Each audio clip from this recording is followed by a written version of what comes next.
independent hoe, I'm all about my businesses. I consistently continue to bring energy and on that keep it popping like I'm full of electricity. Try to hold me out, I wish you would have the audacity. Take a rap laxative, now I'm shitting on the industry. Self-made not a title, cause it's my identity. And wear it on my skin like it's a part of my ethnicity. Mary keep on blowing like instruments in the symphony. That keep a player buzzing like Twitter when you mention me. Being 100's a everyday living tendency. And ain't faced by hating, it makes me increase my intensity.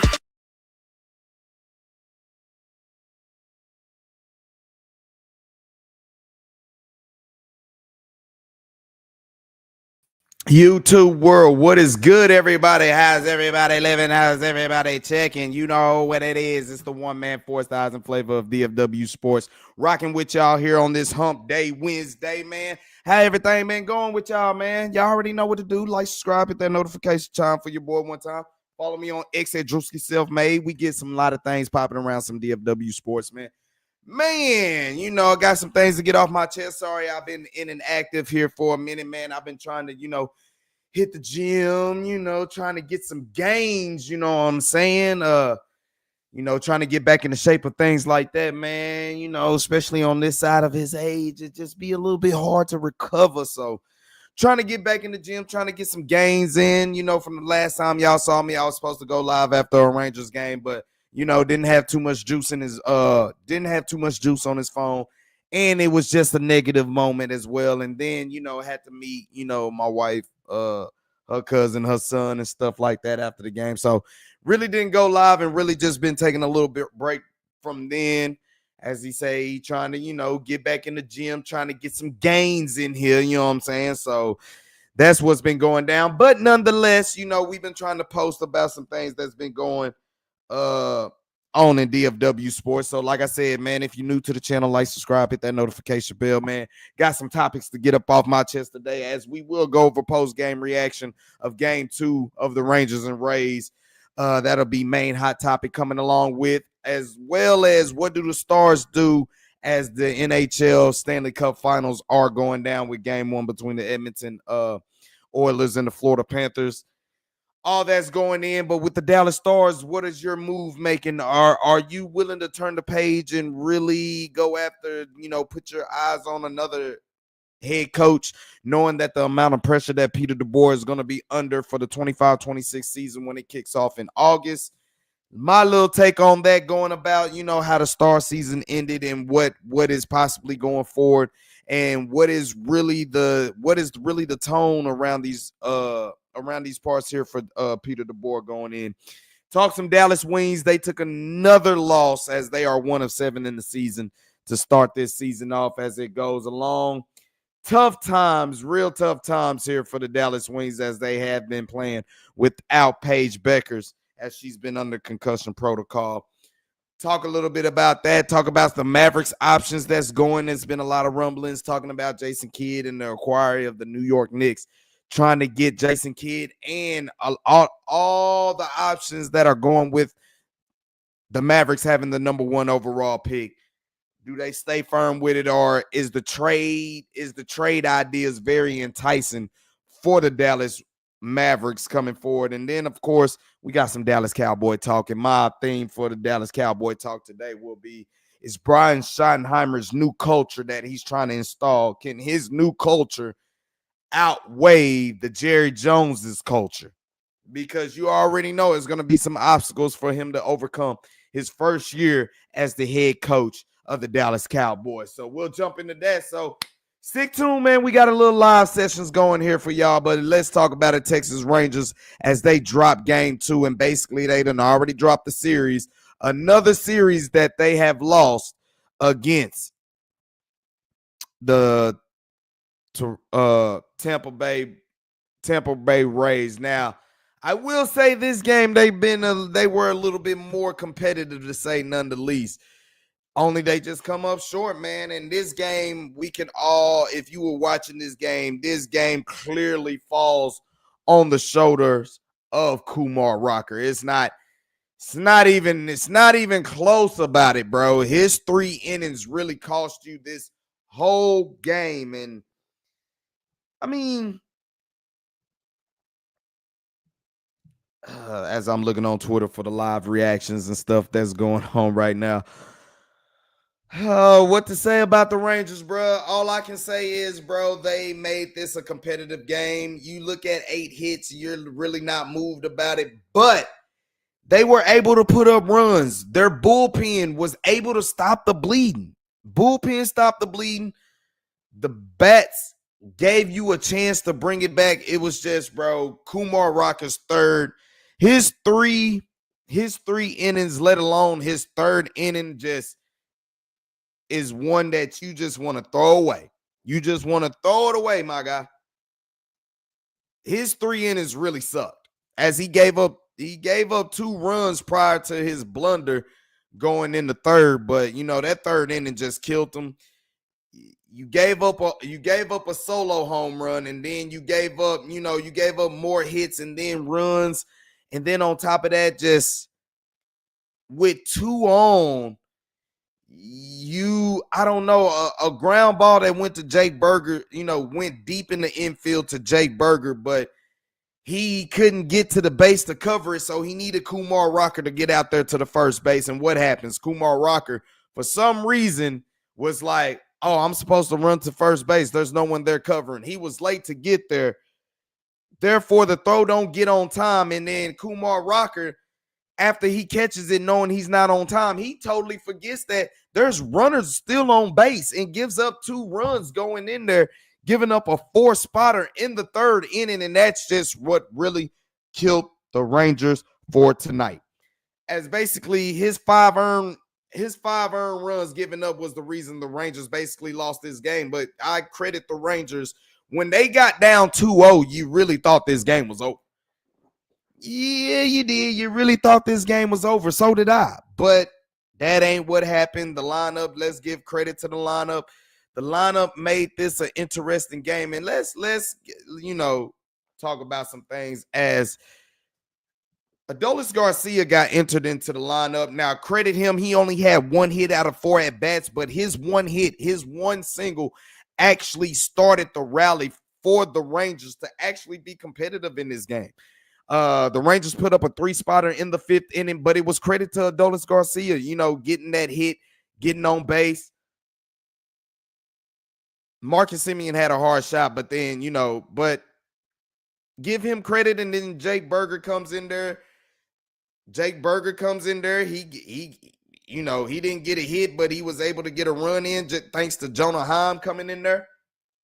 Jonah Heim with the 2-run home run in the 5th inning, basically gave the Rangers hope, sitting there 5-3. And like I said, I want to give credit to the bullpen. The bullpen is normally a problem, especially if we're getting 8 up already. But Jacob Webb came in there, Hobie Milliner came in there. Both of them guys combined for 2 2/3 inning, and they were lights out with 4 strikeouts, no runs given up, 2 hits given up. They were lights out. Cole Winn came. Sean Armstrong came in there. They gave up nothing. Everything was Kumar Rocker, bro. Everything was Kumar Rocker in his 3 innings. It all was on him. But I want to talk about something, especially with this lineup. Y'all gave Marcus Semien and Adolis Garcia for its respect. Y'all gave them the most flat, bro, about not hitting. What do y'all want to say about Corey Seager, bro? Because since he's came back, he has hit nothing. Dude done changed this. I was wondering what his stance was all about when he had his foot sitting slightly behind him up. I was trying to understand what that was all about, but it really wasn't working. He done came back, done switched his stance.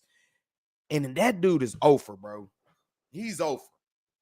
Now, y'all were talking real, and I get it, Marcus Semien and Adolis Garcia. If you look at their batting numbers, it would say otherwise, because as much as Corey Seager is struggling right now, his batting average is still way better than them. I get it. But, since y'all call Marcus Semien out, Marcus Semien has actually been on a tear. He's actually, I think out of the last, 8 out of the last, 10 games, 11 games, he's recording hits, reaching base. Come on, bro. He answered the call. Adolis Garcia, after taking so-called mental break, after so-called taking his mental break, you see what happened. He's starting to get a couple hits in back-to-back games. But your boy Corey Seager, bro, he's getting 4 at-bats at minimum, and he is going over every time, and it's not even close. Game was on the line. We thought Seager could do something. It didn't happen. It didn't happen. Now, the lineup did do a little bit better. Wyatt Langford, bro, Wyatt Langford is that guy. He is that guy. Now, the Rangers keep falling and falling. Now, for some reason, you're still only about 5 games out behind the Astros, which I hate to admit that, but it is what it is. What up, Mr. Cowboy? What's good, my boy? What's good, man? Appreciate you joining in the chat. I've been missing in action a little bit, like I said, bro. I've not been too emotional, especially about the Rangers, but I've been trying to, just get back. I haven't hit the gym yet. I've been doing old school style, like, trying to do the stuff on his own before he does hit the gym. So when he do hit the gym, it's all fun because now you got extra toys to play with. What I'm just doing is nothing but floor workouts and some killer stuff just to get him back into the type of shape. Your boy's still a little bit sore, but he's getting some gains. So yeah, bro. That's why you ain't seen me in a minute, man. But these Rangers, bro, I don't know what to tell you, bro. They can't put it together. And I will say, damn, you gave me 8 hits, 4 runs. I'd actually take that. But Kumar Rocker's 3rd inning, I get away from that. The bullpen came in relief, and they came in relief from the 3rd inning, and they basically shut out the Rays, bro. They really did. And then you still had chance to gain back. I mean, like I said, bro, when it got down 2-0, I was easily like, bro, Rangers, this game is done. This game is done. But that wasn't the case. That wasn't the case. As like I said, the 5th inning?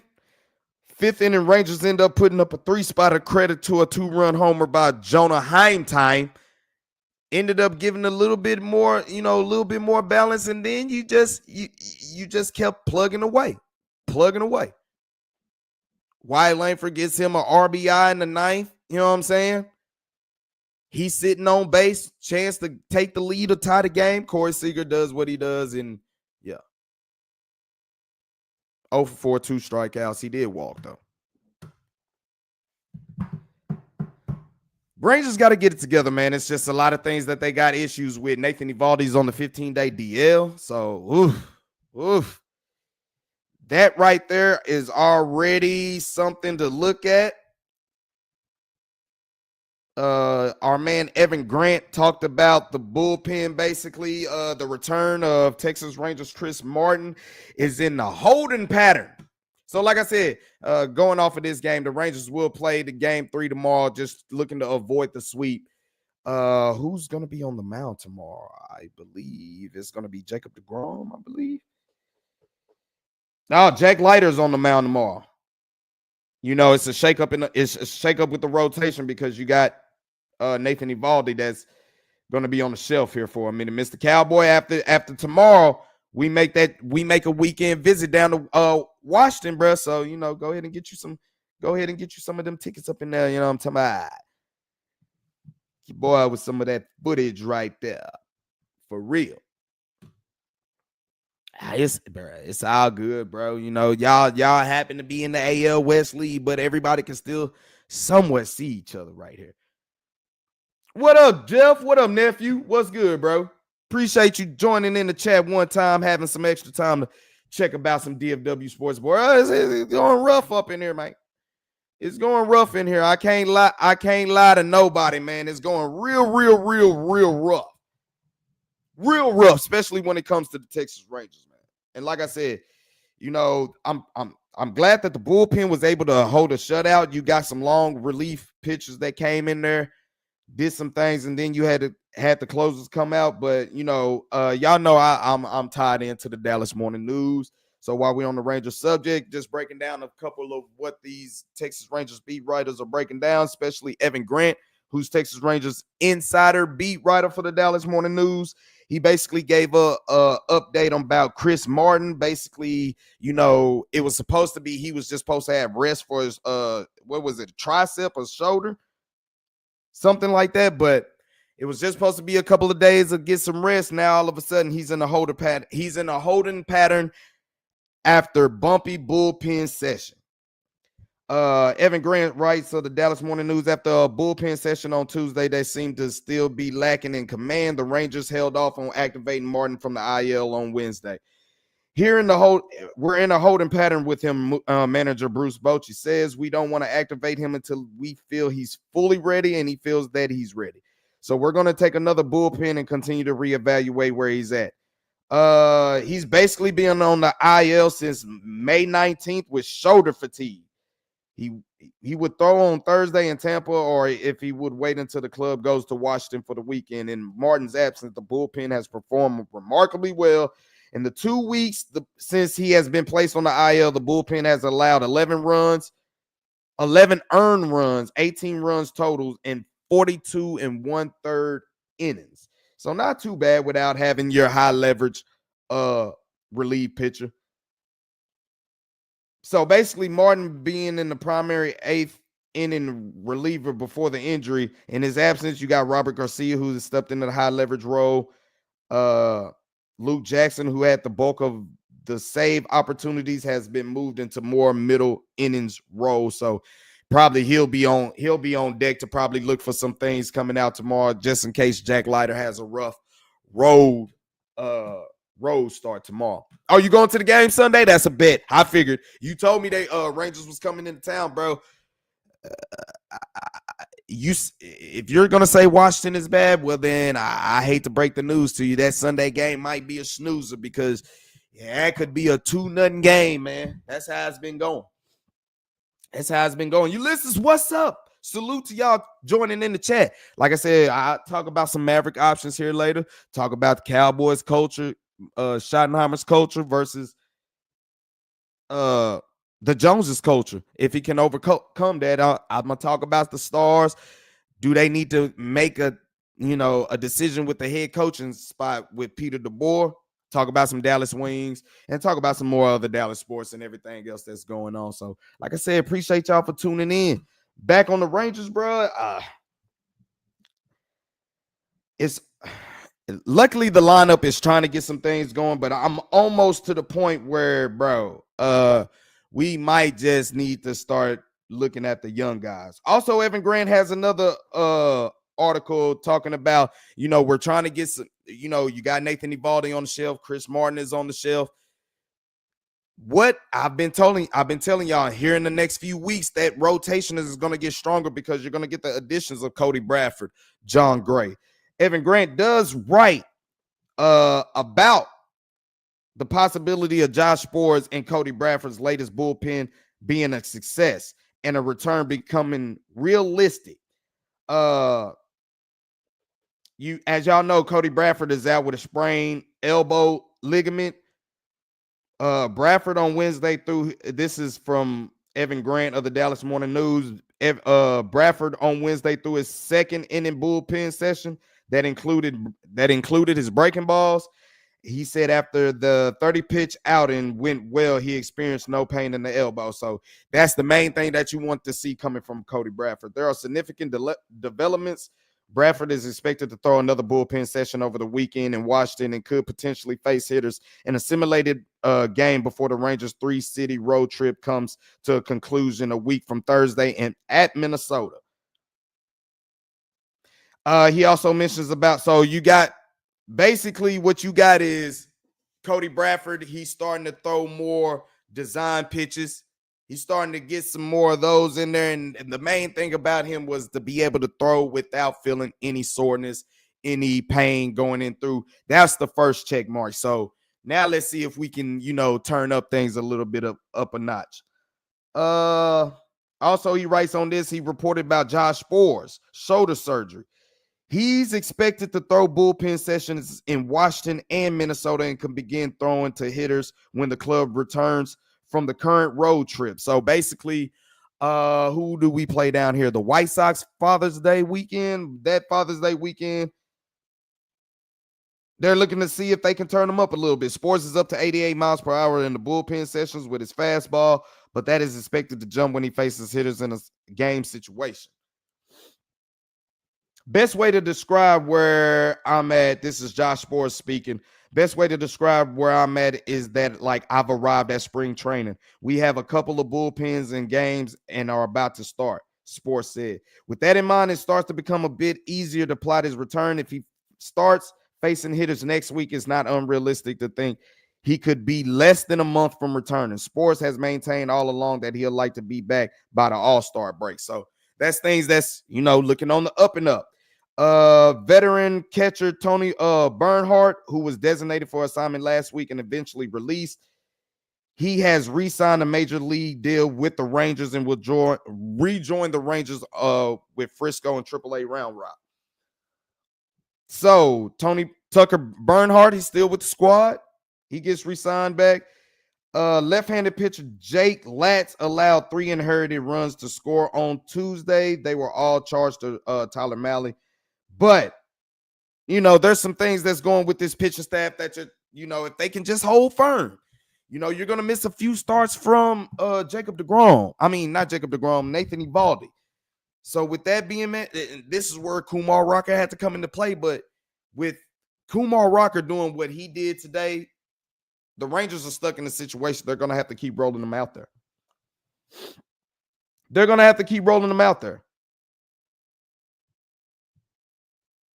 I'm pretty sure Evan Grant just got another one. Okay, so basically talking about the game, Evan Grant, basically brand new article just about 30 minutes ago. Kumar Rocker's return to Texas Rangers rotation less than stellar in multiple ways. I already told y'all basically what happened in 3 innings of work. Basically, he gave up a solo home run.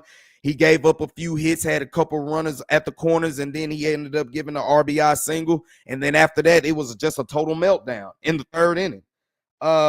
After missing, this is Evan Grant writing from the Dallas Morning News. After missing 5 weeks with a shoulder, now he is coming off an injury. After missing 5 weeks with a shoulder impingement, Rocker came back to the lineup, and it just wasn't his thing today. We last saw Rocker, he was throwing really only 2 pitches and didn't make it through 2 innings. On Wednesday, in a 5-4 loss to Tampa Bay, the Rangers allowed him to start the 4th, but only because the 3rd had been so rough that it made sense to simply let him stretch out his pitch count and potentially have some extra wear and tear on the bullpen, to save some extra wear and tear on the bullpen, who has worked more than 40 innings in the last 2 weeks.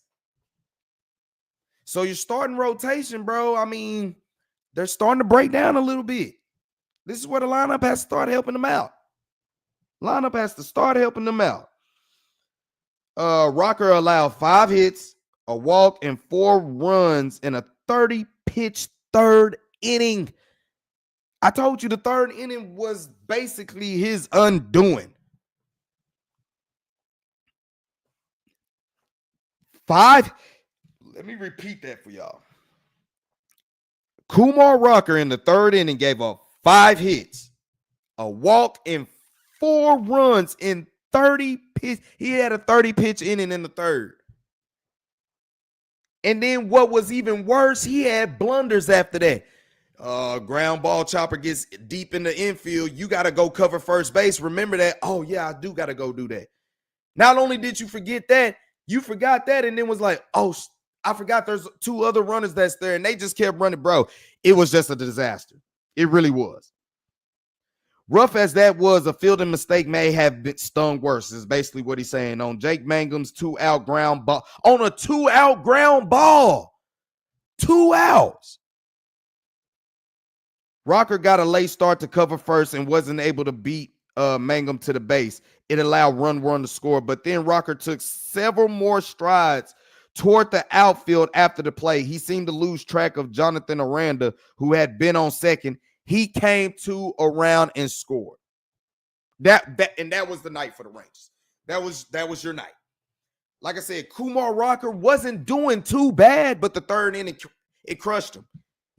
You threw 30 pitches in the 3rd inning, and on top of that, you had basically 2 errors in one play on a 2-out opportunity. You had 2 errors on 1 play and a 2-out opportunity and gave up 4 runs because of it in that inning. That's ball game. That was your ball game. That was your ball game right there. So, like I said, as y'all see, Rangers lose 5-4 game 2 of the Rays as they sit 29-33. They just keep falling, man. The AL West is kind of doing us favors by not trying to run away with the division, but man, you're starting to see some glimpse of hope from the lineup. You're starting to get multiple guys that is at least trying to contribute. What you're nervous for right now, being a Texas Ranger fan, is the pitching now, especially with the starting rotation. The starting rotation has actually been our strength. Now with Nathan Eovaldi being on the shelf, you see what happened to Kumar Rocker. Now Jack Leiter has been on the upward trajectory, but how he's normally good at Globe Life Field. What happens with him on the road? That's the question that you're going to find out tomorrow, as the Rangers will wrap up this series against the Tampa Bay Rays tomorrow, looking to avoid the sweep. Let's see what Jack Leiter can do. Jack him up, light him up. Let's see if he can continue the good pace, and let's just see if this lineup can continue to do things. Like I said, I will give the Rangers lineup props today because they made this game competitive. At one point, it was a point where it was like, this is done. But then Jonah Heim hit the 2-run home. I mean, Adolis Garcia was the one who got it started, but Jonah Heim hits the 2-run home run, cuts the lead to 5-3. Okay, let's see what y'all can do. And then in the 9th inning, you were able to put up a run. Okay. Y'all were able to battle back and give some type of result. The bullpen, y'all came in and y'all were lights out. So there's a couple of positives to take. Now, if you're just looking at to be negative, Kumar Rocker, bro, I don't know what to tell y'all, but it looks like he's going to have to move into a reliever role. As of right now, you're stuck with him just because Nathan Eovaldi's on the 15-day IL list. You're still about a month out from Cody Bradford. Josh Boers, another reliever pitcher. And then, like I said, I think you're still about probably after the All-Star break with John Gray. So we gonna see. You think that's gonna be it's rare that the Rangers don't really put up that many runs, bro. But hey, baseball is a funny game. You never know. Baseball is a funny game. So let's move off of that and let's talk about the Dallas Stars, bro. Let me, as the NHL Stanley Cups playoffs is going. Oh, bro. I was wrong. I did pick the Stars in 6 against the Edmonton Oilers. I honestly felt like this could have been their year. I really did. But that is not what happened. It sucks. But I didn't see the type of regression that I thought was going to happen with the Dallas Stars that I saw in that Edmonton series. Because like I said, bro, that series, they lost. They got gentlemen swept, but they really got swept. That series wasn't even competitive, bro. It really wasn't competitive. In the games that they actually did play good, it wasn't even close enough, man. It wasn't. I've said this repeatedly. The Stars window is still kind of there, but they got a lot of tough decisions to make just because, for the simple fact, you got a lot of aging veterans on this staff, on this team, on this club, and the money is kind of tight right now. They are up against the cap right now. The Texas Stars is playing for the Calder Cup. I think they're going into overtime. I don't know if they're going into overtime. Last time I checked, they were losing. But that's the basically the ice farm system for the Dallas Stars. They done already pulled a lot of their players up out of there. Lynn Bissell, you had a lot of guys that they done already pulled up out of there.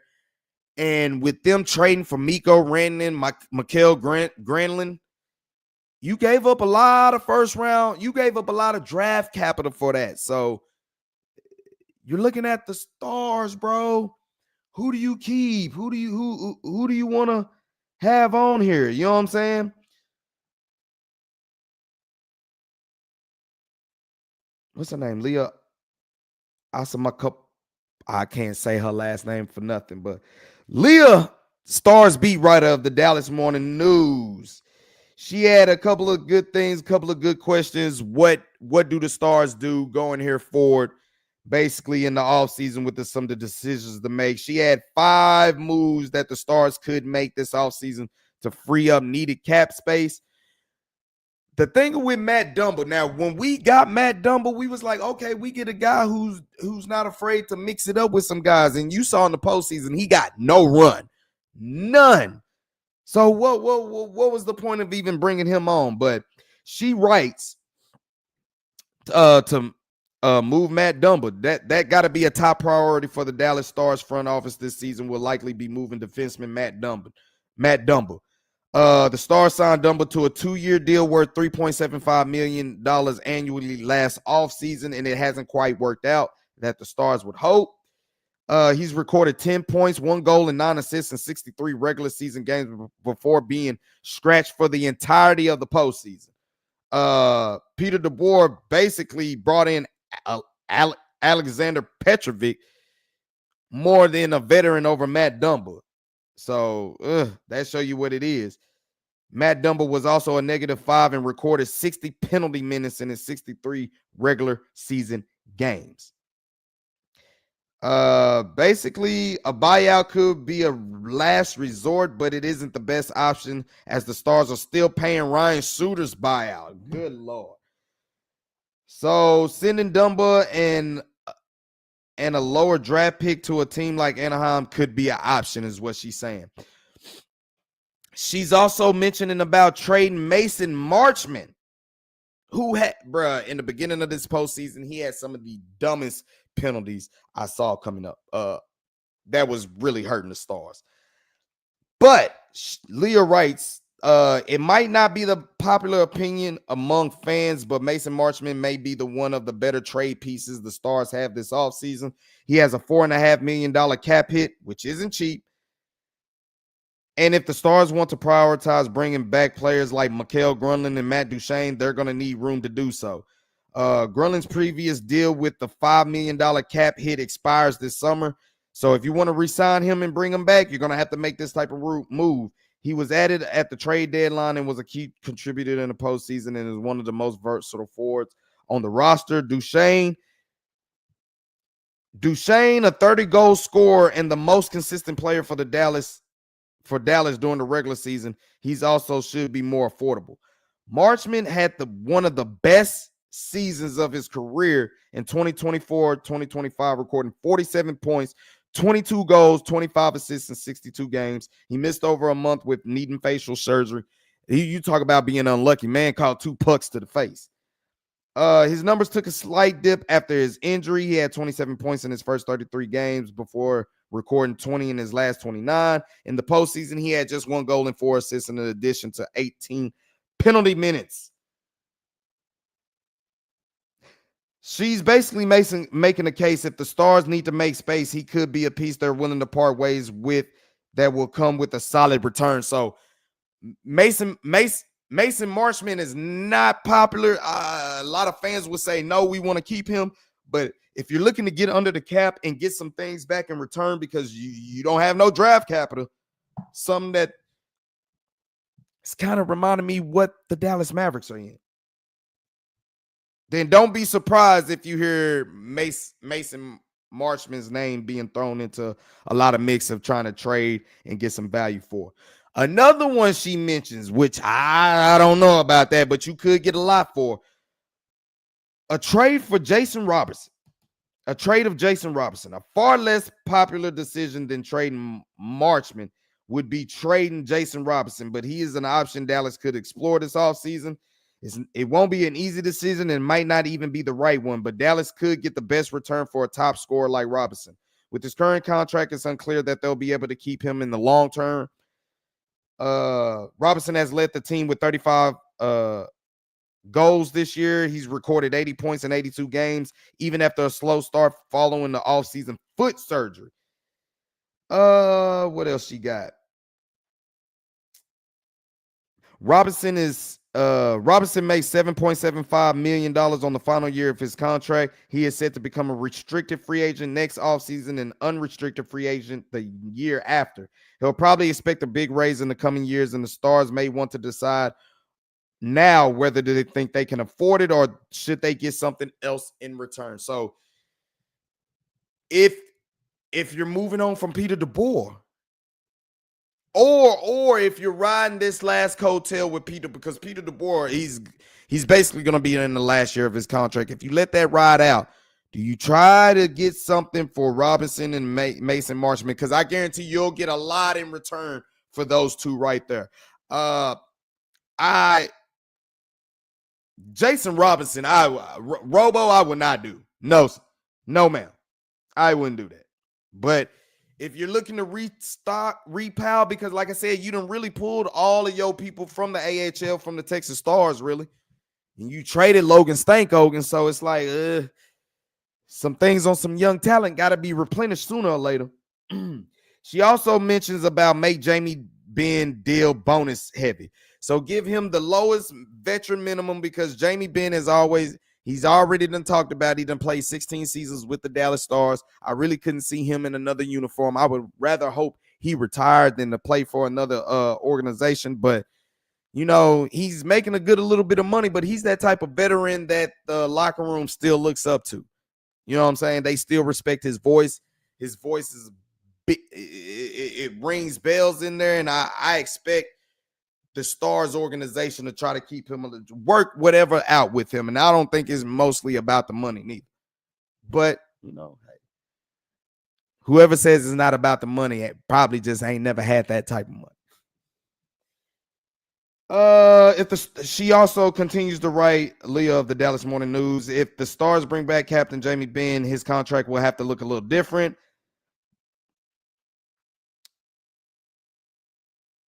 Jamie Benn, in his exit day when cleaning out his locker, said that he hopes to remain in Dallas next season, but after making $9.5 million annually on the last 8-year deal, he is expected to take a big pay cut if that happens. His next deal may be closely resemble Joe Pavelski, which Joe Pavelski, you saw the ending with him basically last 2 years, getting outed in 6 games in the Western Conference Finals, where his play his minutes all diminished. You're kind of seeing the same thing happen with Jamie Benn.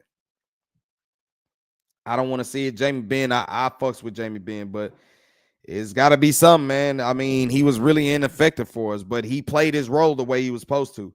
If Ben earns those bonuses, the Stars would have to pay him down the line, but it could save them some money in the short term. She also talks about elevating Alexander Petrovic, which he's been stellar.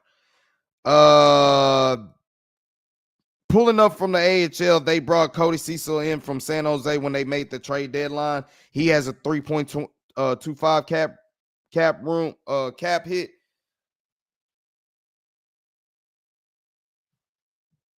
To help their cap situation, the Stars could make Petrovic, basically who spent the entire year in the AHL, their 7th NHL defenseman. He is just shy of 300 games away from NHL experience and has played the most in the playoffs in the NHL over the last 2 years, his regular season. He also make a league minimum of $775,000. So she also mentions if the Stars re-sign restricted free agents Neil Lundqvist, which they are expected to do, this is what their defense could look like. You'll have Esa Lindell, Miro Heiskanen, the Finnish connection, Thomas Harley, Ilya Labushkin, Liam Biscuit, Nils Lundqvist, and Alex Petrovic.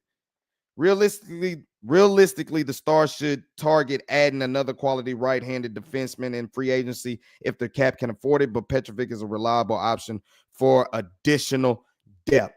Also, now let's talk about Pete DeBoer. What are we going to do with him? Because this is a coach who's been to the conference finals 8 times, Stanley Cup finals twice, and has never gotten over the hump. Doesn't have a ring to show for it. Doesn't have a ring to show for it. Now, Tim Kalishaw of the Dallas Morning News writes, fire Pete DeBoer in question mark. Why Stars rocky finish might be enough for Dallas to part ways with the head coach. As the Stars owner, Tom Gallardi, he met with Jim Neal, and basically he's talking about they've been left with a bitter taste in their mouth about how the season has ended.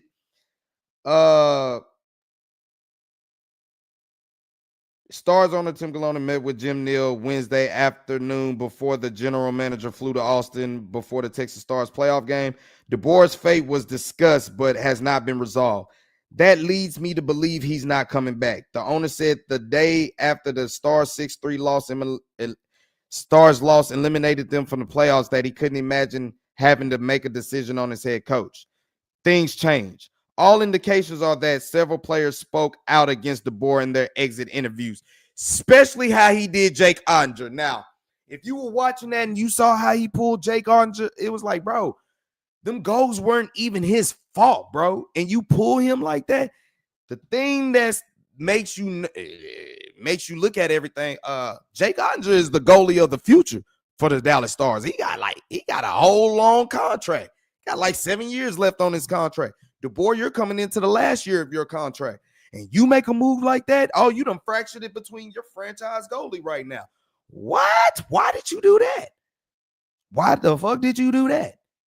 Now everybody's going to look at you funny, questioning you. So now that's why I'm making the question, is the bridge kind of burned right now because you saw a head coach that basically panicked in the situation, and a lot of moves that were made, he couldn't stick with it. He tried to do something else. And this goes to show you, it kind of reminds me of Mike McCarthy and his 3 seasons of 12 wins. Is your team really ready to play when it matters the most against top competition? And it just seems like when we get deep into these Western Conference Finals, they're not ready to do it. As you saw, really, in the whole postseason, bro, the Stars dropped the first game every time. Mostly every game they played from behind.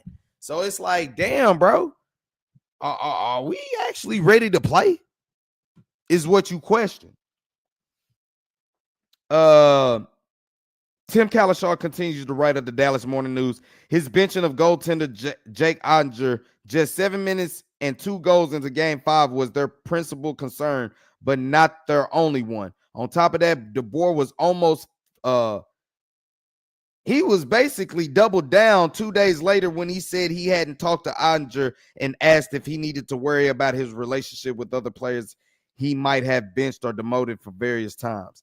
This, I'm afraid, is what going to get DeBoer fired with a year remaining on his contract, Tim Kalashaw writes. I wouldn't do it, but somehow I'm not in charge. In 3 seasons here, all he has done is guided the Stars to 3 conference finals.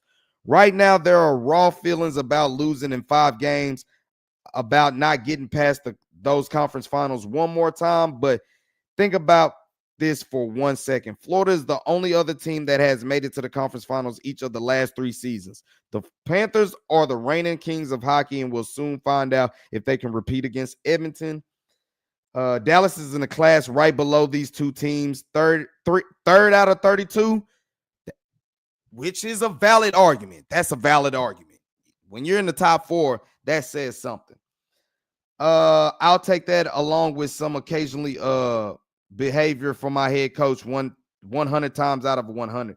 The players might be mad at DeBoer today, but he's just the easy way out. What about looking in the mirror? Agreed. Jake Onger, he wasn't the Jake Onger that we felt that could have represented Team USA as the starting goalie. You know what I'm saying? Basically, in the Western Conference Finals, I mean, to Pete DeBoer's defense, he's seen a large sample size. Now, this wasn't all Jake Onger's fault, but, you know, y'all done lost. Y'all lost in 6 to him last year. You lost in 5 to him this year. So you had like an 8, 9, 10 game sample size against Edmonton, and it just wasn't working. But Tim Kalashaw's right. Their defense, their penalty kill failed the Stars tremendously in this series more than anything. What about looking in the mirror? What about the fact that he's not wrong about Ottinger's 3 Western Conference Finals, a 6-12 record overall, and a .853 save percentage against the Oilers this year. What about the goal scorers who vanished and left the team hopeless in the final round? Players are young. They move on. They care about other things. As for Andre, his 8-year, $66 million guaranteed contract kicks into gear starting October.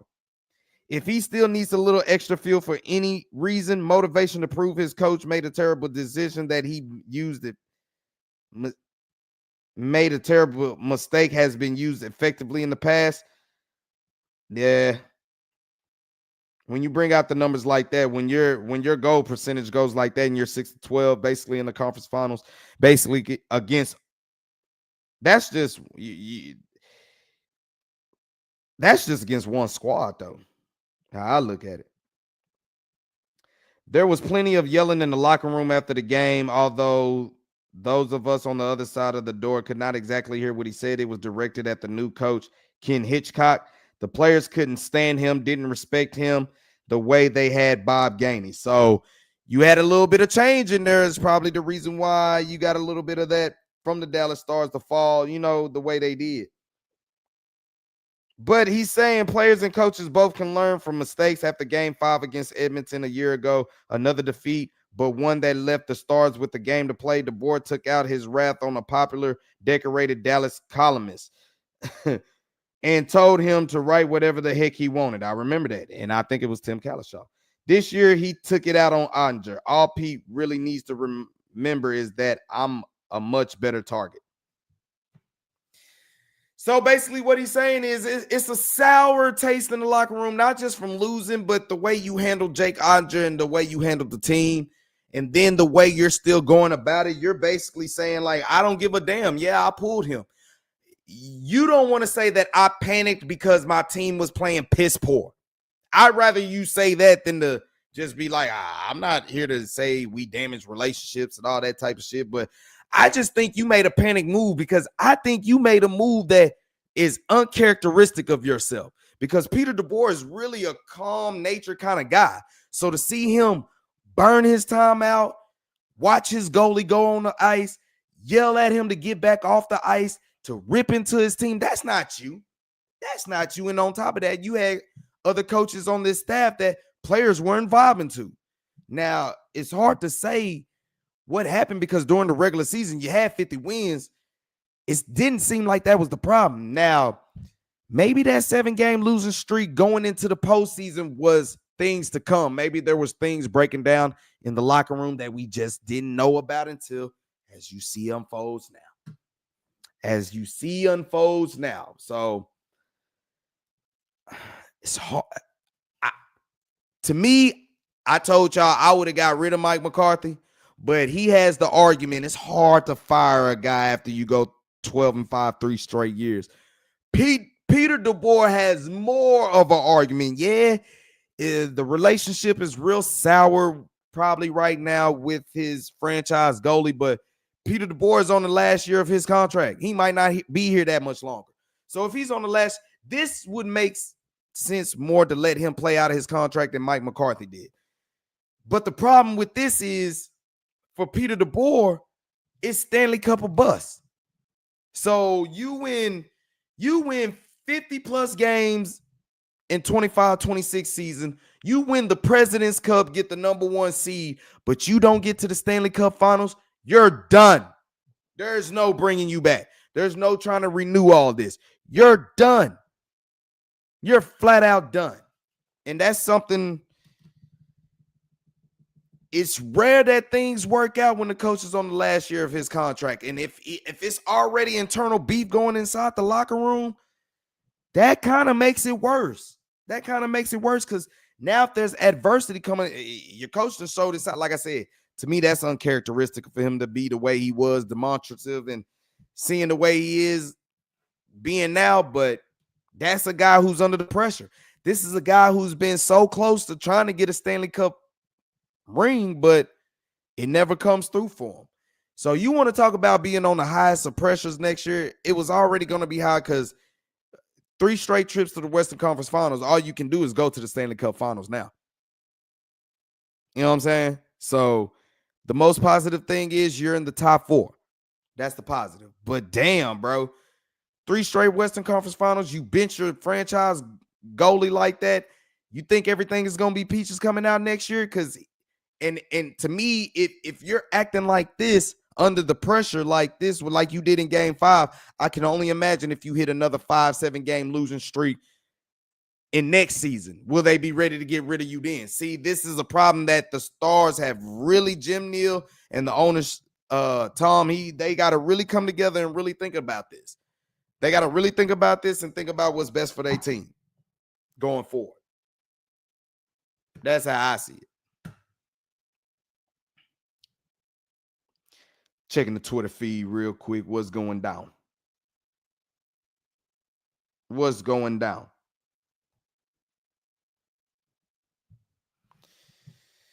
Ooh, let's talk about some Dallas Wings, man.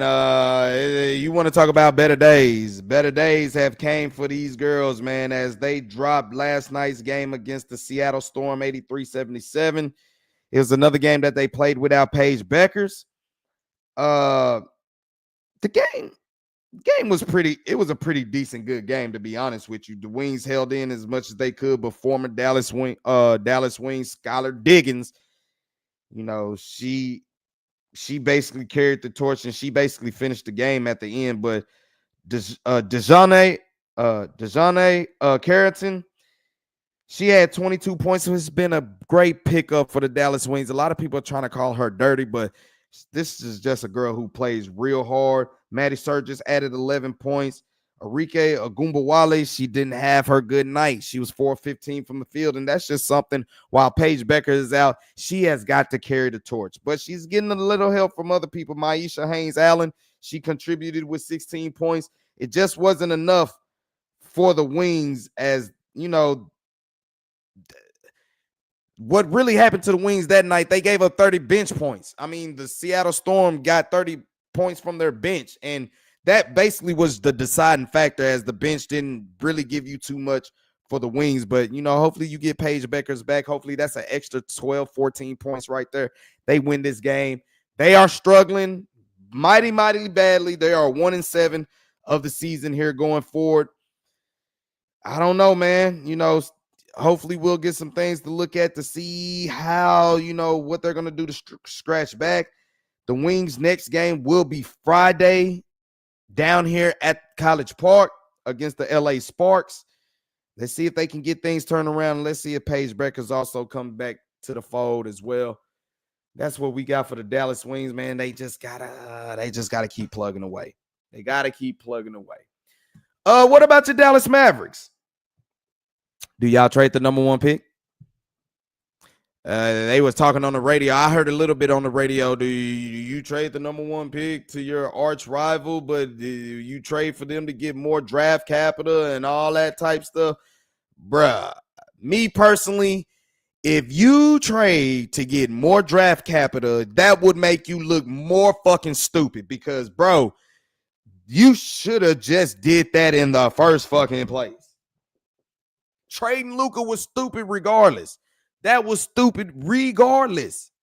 Trading Luka was that was a dumbass idea. But to not get the farm from was even worse. Now you're meaning to tell me you got the number 1 pick and you're thinking about, well, it's possible we could get some more, we don't have draft picks for the 27, 28 season. Maybe we could recoup some of that and possibly get another one later down. And so you were trying to get more draft capital when you could have just traded Luka, not to the Lakers, and got more draft capital. Bro, I'm not hearing that. Take Cooper Flag. People say trade back. You could possibly get you another point guard is really what you need. I hear you. But if you're trading back just to get more draft capital, that's some dumb shit. It's not dumb, but it's only dumb because you could have already been ahead of the curve. You really could have already been ahead of the curve trying to do some shit like that. So I wouldn't do that. I wouldn't do that. Now, me personally, I don't even know if Cooper Flag is the truth like that. I still don't know that. But if you got a good team around him, maybe it could be the difference.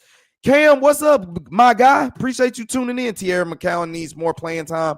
Wings' new head coach. So what's his last name? Kalachis, whatever his last name. bro, Tierra McCown, for her to be that big, she should easily be getting these touches, bro. Like, and I think with Paige Beckers, when she comes back, when you have a floor general like Paige Beckers, I bet you she's gonna love to have Tierra McCown down low in the post like that. With her size, I get it. She's not as athletic.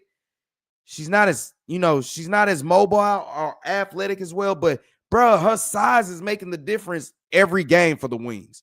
Every game. And I'm in a total agreement with you right there, bro. Total agreement. Like Tierra McCown, this Coach K need to be sipping his that Tierra T on that boy, because she could easily dominate. And if you're playing her off the bench, why is she not getting more role? I mean, her coming off the bench, she should easily be dominating. But like I said, I believe with Paige Beckers, if she comes back, when she comes back and this coach has some type of sense to put Tierra McCown in there, I bet you'll see her eat. I agree with you. I agree. Boy, I'm sorting a bitch, boy. I can't cap. Look at shit hurt. Adam Silver. Give the Mavericks credit. After the trade, they didn't tank. They played hard and they tried to win. And the odds are the odds. So man, motherfucker, we know you fixed that shit, bro. Let's stop fooling anybody. Stop fooling anybody. But they've been talking about Jason Kidd supposedly having the Knicks having interest in him. I don't think that's anything that's going to be happening. Jason Kidd is really elaborating that he really wants that two-man big game coming in there because he sees what's going down in OKC. You see what's going down in Houston. You see what's going. You're going to need that. You're going to need that, man. Just can they stay healthy? Can they stay healthy is the only question. But if I'm the Dallas Mavericks, I do not trade Cooper Flag. That's just me. And I'm even to the point, I don't even know if he's that good enough. But if it's another guard in the draft that maybe you could get some more draft picks and you get you a good guard, maybe. It's just if you're the owners, if you're Patrick Dumont and the Adelsons, and you saw what happened when you traded Luka, this could be a good recovery status. Not to say all is going to be forgiven, but this could be a good recovery status for you. It really could. It really, really could. But I'm not moving from the number one pick. Draft him. Go about it. Keep the size that you got, because as you see with OKC, it's going to take size. Houston got the size. San Antonio got the size. You're going to have to combat that. You're really going to have to combat that. So don't trade that pick, Mavericks. Do not trade it. Do not trade it. If you want to send this franchise or this fan base more into a frenzy, do that dumb shit if you want to. Do that dumb shit if you want to. You bet not. You bet not. Now let's talk about these Dallas Cowboys. As you all know, the camps are gearing up. Trayvon Diggs is about to miss a $500,000 coming off his injuries, off his rehab. It's been reports that he just don't trust the training medical staff. That's one thing. So you got that dealing with Michael Parsons not showing up for the minis, the volunteers, but he's gonna show up for the mandatory stuff. Now he might not participate, but he's gonna show up. Here you go, Brian Schottenheimer.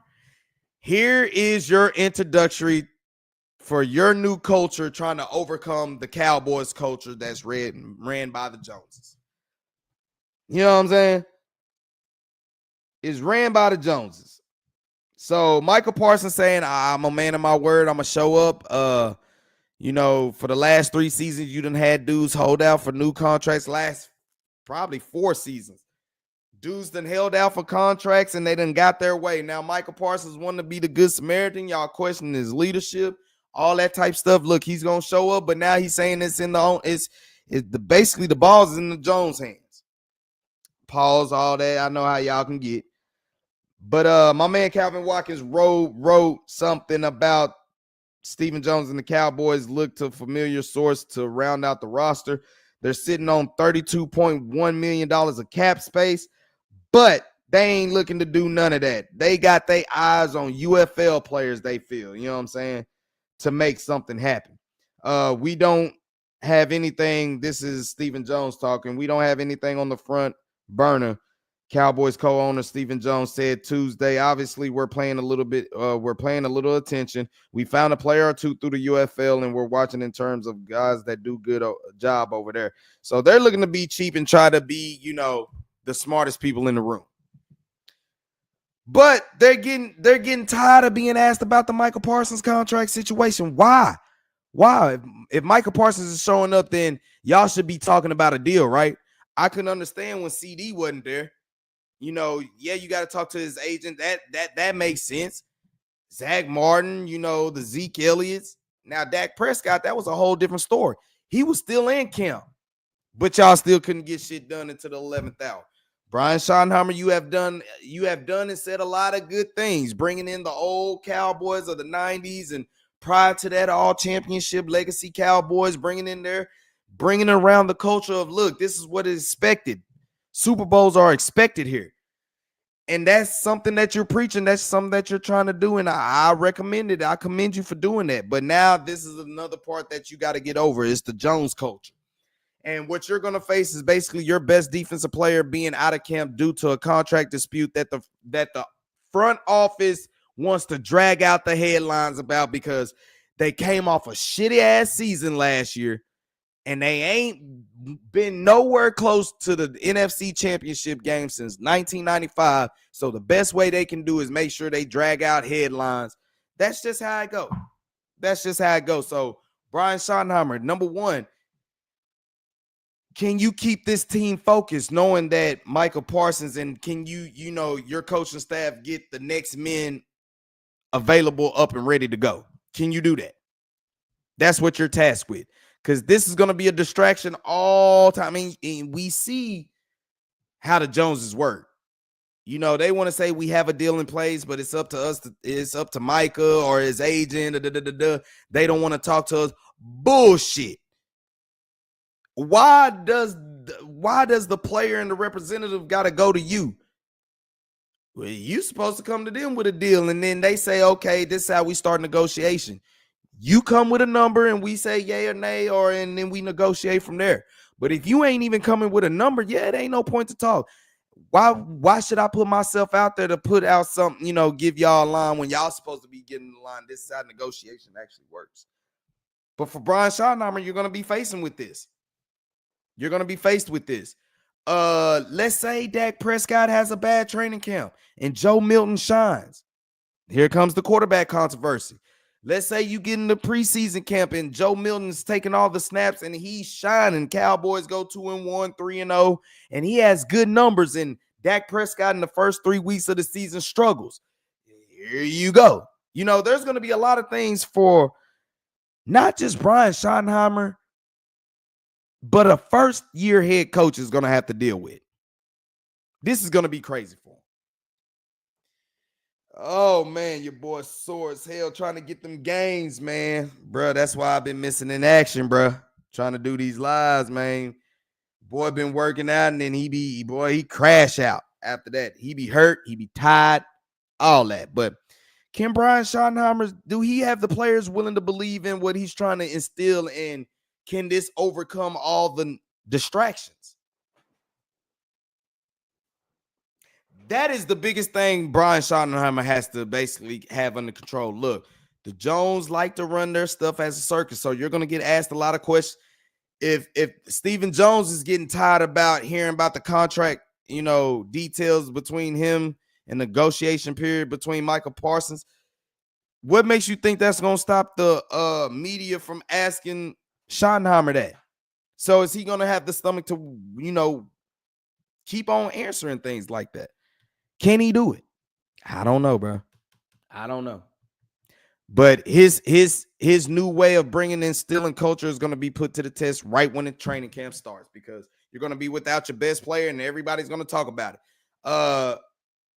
To be honest, Michael Parsons is in a lose-lose situation because if he don't show up, oh, he ain't a leader. He did all that, Kevin. You see what I'm saying? If Micah do show up, it's all bad because now you just create a distraction because he's going to be in there, and if no deal has got done, he's going to keep getting asked about it, and it's going to make him frustrated. So, Brian Schottenheimer, be ready, bro. Be ready. Because if Michael Parsons is going to be around but not even being active, he's going to get questions about it. He's not going to answer. The Joneses ain't going to answer. It's going to leave it up to you. So you're going to have to deflect a lot of this going forward. That sucks. That really sucks. But hey, you're the new guy. You've been waiting for this opportunity. Can your culture overcome the Jones culture is what I'm asking. And since Jerry Jones has took over, there has been no coach that has established a culture that can overthrow Jerry Jones and the Joneses culture. Everybody will say Jimmy Johnson, but like I said, it got to the point Jimmy Johnson said, "The hell with this, you can have this." And he went on about his business. So, no coach has been successful. What makes you think a first-year head coach and Brian Schottenheimer will be the one? But I'm hoping for him, though. I really hope for him. But he's going to have a lot to overcome with. You know, Dak coming off a bad season and injury. You're coming off a losing season. Running back by committee. Who's going to be the running back? You got George Pickens in here now. Let the offense start getting bad. And George Pickens start acting up. See, this could be a recipe for disaster for Brian Schottenheimer's first year. So his culture will really be put to the test, and it will be put to the test immediately. And it's going to start with the training camp with either Michael Parsons being limited or inactive basically in training camp waiting on a new deal. So that's something he's going to have to – he watched last year with CeeDee Lamb and Dak Prescott. Now you got to be a part of and be the head figure guy of this one going forward with your best defensive player. So, man, tough way to start it, but this is how you're going to have to try to win your team over, and you're going to have to really try to see if the culture is really established in pace and if the Joneses are really out the fucking way, which we know that is not the case. That's kind of how I'm looking at it. I'm rooting for Schottenheimer, man. You know, we root for the Cowboys. That's just how I got to be. Hopefully he can come through, but, bro, it's already going to be an uphill battle. He's going to already have a lot of distractions. Let's see if he's truly what he is, what he say he's about. So that's all I got for y'all today, man. My bad. I've been missing in action. Like I said, I was supposed to go live after the Rangers game. I forgot it was sometime last week. I was supposed to go live then. Didn't have enough juice, and we was really upset. And then I had to meet some family members after the game, so that kind of ran its course right there. And like I said, and after that, I've been just really trying to get some gains in, trying to, you know, hit the gym, do some things like that. So your boy just, you know, been out of shape. So hitting them workouts, he hit the shower after that, eat, sleep, out of there. So now I'm just trying to work my way back up in there where, you know, a lot of people like, bro, you need to take them pre-workouts. I ain't to that level yet, because then I go into the gym and then I hurt myself and then I'll be in the spittle. And we don't want that. We don't want that. We don't want that. Not at all. So, yeah, man, like I said, I broke down about the Rangers. They dropped game 2. They done already lost the series against Tampa. And like I said, this was a game that, you know, the lineup actually did a little bit more to contribute. The bullpen was actually sensational. They stopped the bleeding. It was just all Kumar Rocker today. And his first rehab coming back from injury from an IL stint from what? He was out since May 19th, they said. May 19th, May 16th. So that's the only thing I can give him credit. But some of his faults were really, really on him that shouldn't even went that way. So terrible third inning really cost the Rangers the game behind Kumar Rocker. But other than that, you saw some signs of life from the lineup. They were able to get some more hits. We're just waiting for Corey Seager to come back around. Hopefully some injury news, you'll get a little bit better. I think they keep talking about Sebastian Wilcott. The talk was he did good all spring training and he's been killing it in the minors. So why not give him a shot sometime down the road, especially if the Rangers are going to continue to play baseball that they're playing. We're still on this number 1 draft pick. Watch what we're going to do with the Dallas Mavericks. Dallas Wings are still in their season. The Arlington Renegades, as y'all know, the UFL season is over. The Renegades ended their season dominating San Antonio, finishing to, I believe, a 5-5 season. They weren't able to get into postseason play under Bob Stoops this year, but that was their season going down that way. The Wings, they got a lot of things to look forward to as the season is just really on this way, but right now they're in shambles. They look like they got some talent. It just don't look like they're a functioning organization right now. So you got that. FC Dallas ended in the tie not too long ago. Now it's up to them to try to turn the season around and try to get some good momentum going into before the season ends. What else we got? Let me check. Let me empty out the Twitter box. What we got? What happened with the Texas Stars? So, like I said, the Texas Stars they tied it up and went to overtime. Now let's see what happened. This is for the Calder Cup.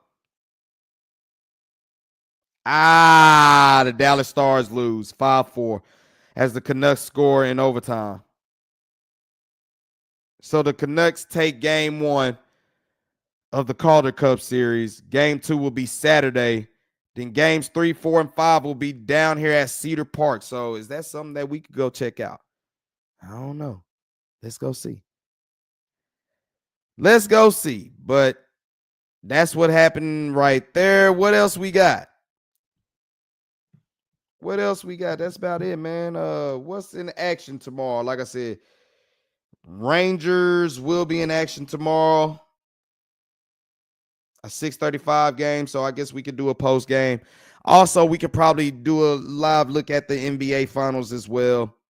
OKC game 1 against the Indiana Pacers. I guess we can get a little look in right there and, talk some more Texas Ranger baseball, as that's going to basically be the key going into the summer. Also, talk about some Dallas Wings. Like I said, I'm still trying to get me a university night together. So, with that, man, that's about all I got for the show, man. Like I said, man, if y'all haven't already, man, like, subscribe, hit that notification chime for all the people who's, new to this channel. Like, subscribe, hit that notification bell. Check out my videos. We specialize in game vlogs where we go straight to the trenches. And, we bring you the live action in our type way. You know what I'm saying? So we do that. We have that going on. Our shorts going on. I'm trying to make sure I get a lot of more shorts with me talking about a lot of more post-game things that's going on. So we'll try to do that. And we specialize in live, just talking about, we'll either go live from the game or we'll, go live after the game, basically from the, from the sports spectrum down here. So that's how we do it, man. Y'all already know what it is. The one-man force styles and flavor of DFW Sports. Appreciate everybody for tuning in, and for anybody catching this on the playback, man, hit that like button. Go ahead and drop a comment, man. Until then, do everything with love, because love always wins, and that's the law. With that, I'm out, y'all. Self-made independent hoe, I'm all about my businesses. I consistently continue to bring energy and on that keep it popping like I'm full of electricity. Try to hold me out, I wish you would have the audacity. Take a rap laxative, now I'm shitting on the industry. Self-made not a title, cause it's my identity, and wear it on my skin like it's a part of my ethnicity. Mary keep on blowing like instruments in a symphony. That keep a player buzzing like Twitter when you mention me. Being 100's a everyday living tendency, and ain't faced by hating, it makes me increase my intensity.